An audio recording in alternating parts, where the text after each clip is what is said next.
وزارت کارهای داخلی تاجیکستان از چند جنایت صادر شده خبر می‌دهد.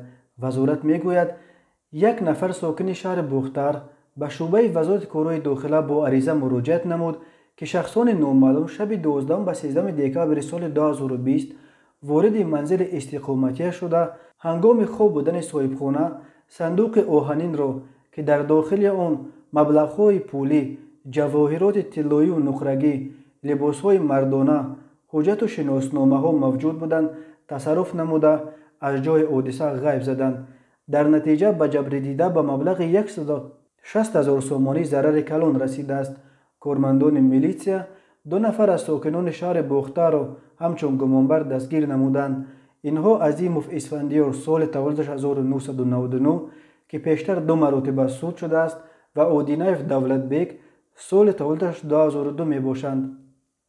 همچنین کارمندان میلیسا 2 نفر از ساکنان ناحیه جیهون را نیز با گمان دزدی چارواهای میده و کلان ساکنان ناحیه مذکور بازداشت نمودند. اینها حبیب الله محمد غیور سال تولدش 1988 و نریدینوف قیام الدین سال تولدش 1984 بودند.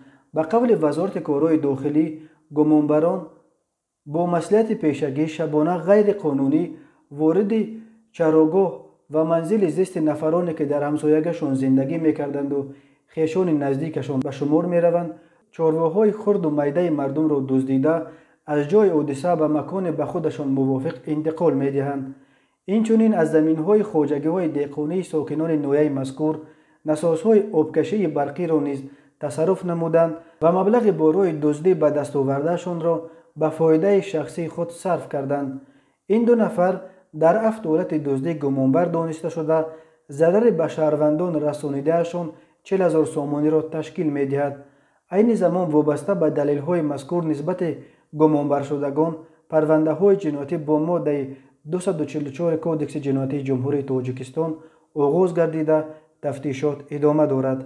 در یک خبر دیگر وزارت کارهای داخلی آمده است ضمن برگزار نمودن چاره‌بینی‌های اپراتیوی جستجویی از جانب کارمندان میلیسیا زن 34 ساله ساکن شهر دوشنبه با گمان تشکیل و نگهداشت فاحشه‌خانه دستگیر کرده شد.